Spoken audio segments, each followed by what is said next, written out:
Okay, so I added one coil and applied the scooper that fits whereas the quartz piece fits within the diameter of the central. I'm going to clean this out, and there it fits right in exact. I want to take it out. I have used an industrial glue, Gorilla Glue, and one of the I use the industrial Gorilla Glue to mount the coil segments along the side of the exterior of the unit, and it's fixed in place like permanent mounted permanently. And can't find the glue to be able to describe the type of glue. It's similar to this super glue, but it's actually not. You know, I'm showing you this super glue, but it's similar to this container super glue is industrial use.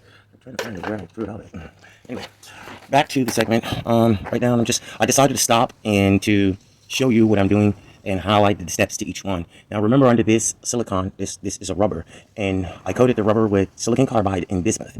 And then what I did was I wrapped a couple of turns of aluminum foil, and I applied a couple of turns of aluminum foil, sheet of aluminum foil, over underneath the segment. And then what I did was I added clay.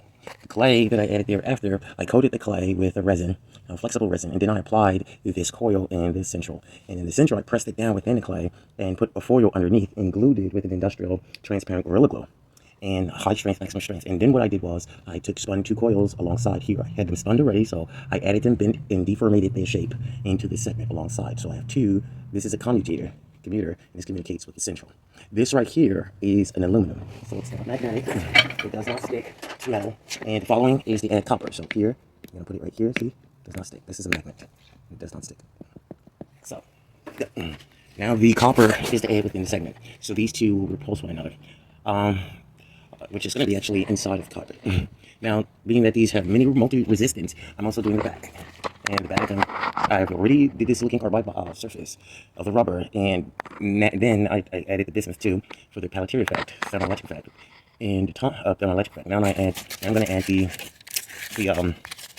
add the foil. Now the quartz crystals, where I'm going to add it to it. I'm probably going to put this in this section, but more down this end to bring this section all the way up. So now it's time to apply the foil onto the surfaces, and add actually the resin, and apply this foil to the surfaces of the other side. And just do it step by step and casting. So I'll be back. My name is Jermaine Morton. Goodbye.